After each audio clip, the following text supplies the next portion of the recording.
I'm back. Rodrance for the Black and White Network. Well, cancel culture has reached a new level of absurd.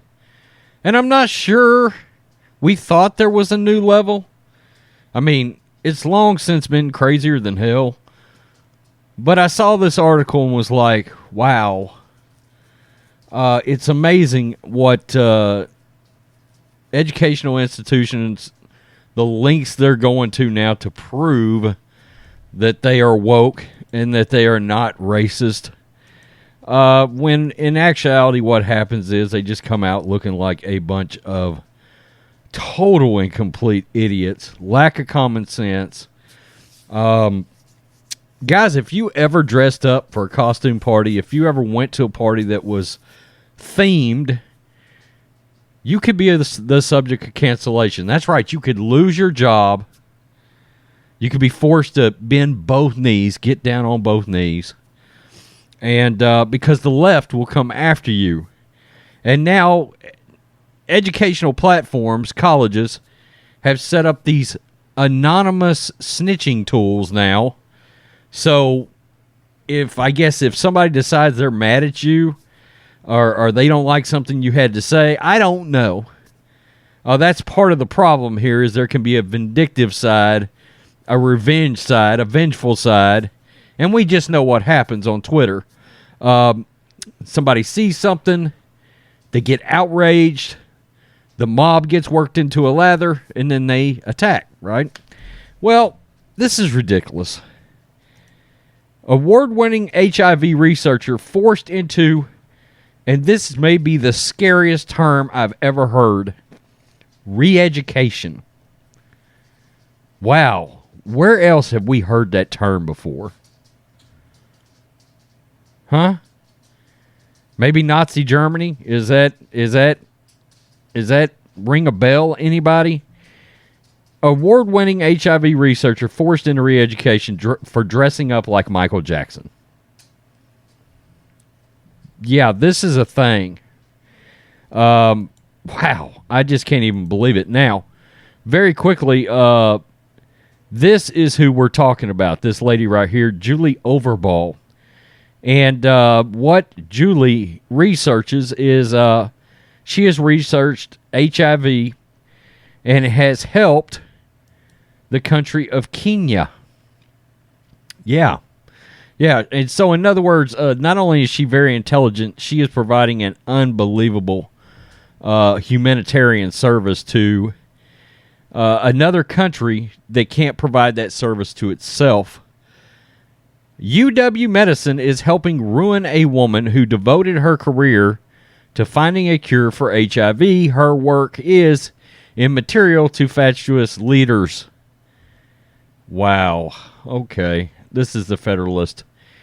A resurfaced blackface photo, and I can't find the photo anywhere. I've tried to find it. Wasn't enough to get Canadian Prime Minister Justin Trudeau or former Virginia Governor Ralph Northam fired. Well, of course not. They are socialist leftists. But a medical researcher was forced out of her senior vice president position last month after dressing up like Michael Jackson for Halloween in 2009. I just turned to my wife. She just looked at me like, WTF. Dr. Julia Overbaugh was an award-winning senior vice president at Fred Hutchinson Cancer Research Center, called Fred Hutch, and a faculty member at the University of Washington Medical Center. She's known for her research on HIV in Kenya, but her career is being ruined over a costume. Nearly 13 years ago, Overbaugh attended the party at a lab at Fred Hutch. The theme of the party was Jackson's album Thriller. Wow. But after a photo of her costume was anonymously emailed to senior leadership at the University of Washington, UW Medicine, and Fred Hutch, she is being forced to undergo, quote, intensive education process. Holy shit, folks. Wow. harmed by a Halloween costume. The photo immediately triggered an internal investigation at Fred Hutch, where she was placed on administrative leave. Fred Hutch released a statement labeling the costume, quote, racist. The institution offered, quote, our sincere apologies to anyone who has experienced pain or upset because the act or of this photo. If your feelings are hurt over this photo, you don't need re-education. You need counseling, because you're crazier than a shithouse rat. Though the incident didn't occur at UW Medicine, its CEO and equity officer also waded into the Fox controversy. UW Medicine CEO Dr. Paul Ramsey and his chief equity officer Paula Houston notified UW Medicine staff in an email that Overbaugh was punished for engaging in, quote, racist, dehumanizing, and abhorrent act of blackface. Crying out loud. During a separate formal review process for UW faculty, the email confirmed Overbaugh resigned from her UW affiliate faculty member appointment. Overbaugh released a short statement to me, quote, I did not know the association of this with blackface at the time in 2009. Who the hell would? But understand the offense that is associated with this now, she said. I have apologized both publicly and privately, and beyond that have no further comment. Ramsey and Houston claimed the UW Medicine community was, quote, harmed by the 13-year-old photo that most staff didn't know existed until reading about it in a February 25th email. Quote, we acknowledge that our community has been harmed by this incident. They actually called this an incident.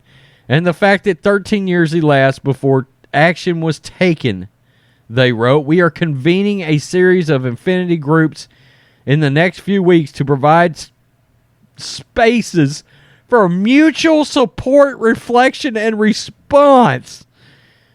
This is nuts. Neither Ramsey nor Houston explained how the photo, quote, harmed anyone. Indeed, beyond one confirmed complaint, it's unclear if anyone even cared about the old photo. In their staff email, Ramsey and Houston acknowledged that this really isn't their business. Not directly, at least. They wrote that they recognized that this particular incident was largely handled administratively at another institution, but they wanted to involve themselves because, quote, we at UW Medicine are not immune and know that such incidents could and probably have happened here and may have gone unreported or met with under-response or silence. If someone did wear a Halloween costume 13 years ago that was only recently deemed offensive, Ramsey and Houston, quote, assume that the fear of retaliation and inaction are significant barriers to reporting of racist behaviors. Crying out loud. Consequently, UW Medicine is making it easier to feign victimhood or offense. They're asking community members to use their biased reporting tool to report on people who hold, quote, bigoted beliefs by progressive political standards. Quote, reporting can include a variety of concerns ranging from one-time microaggressions.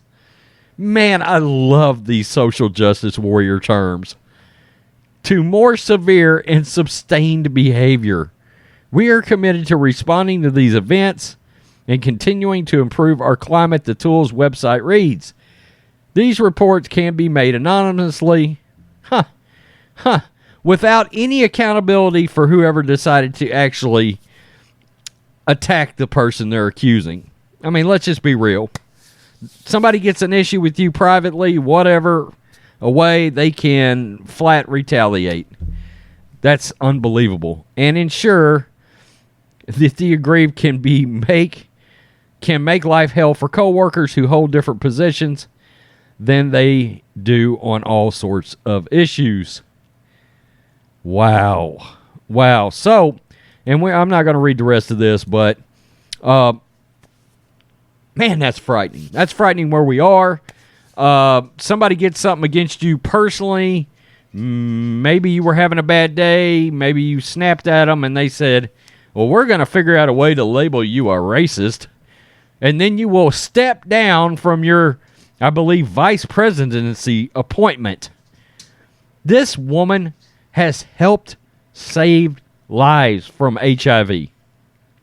In Kenya, a country that would have no way of doing this themselves under normal circumstances.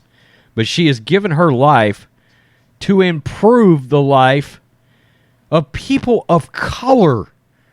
And they targeted her for dressing up like Michael Jackson at a Michael Jackson-themed party. This is absurd. This in itself is appalling. The frightening, let me give you some hate speech. Re-education. Re-education. That is one of the scariest terms as a free American I think I have ever heard. This is crazy. We have reached Looney Tunes level of crazy. You literally have Daffy Duck on stage dancing, coming out with one of these at the end to crickets chirping for the woke mob. Daffy Duck is now dancing on stage for the woke mob. What can we do for you this time? Whose life can we ruin now? Wow. Tell me what you think, Black and White Network fans. Appreciate you guys supporting the channel. Make sure you hit subscribe. Peace. I'm out. Till next time.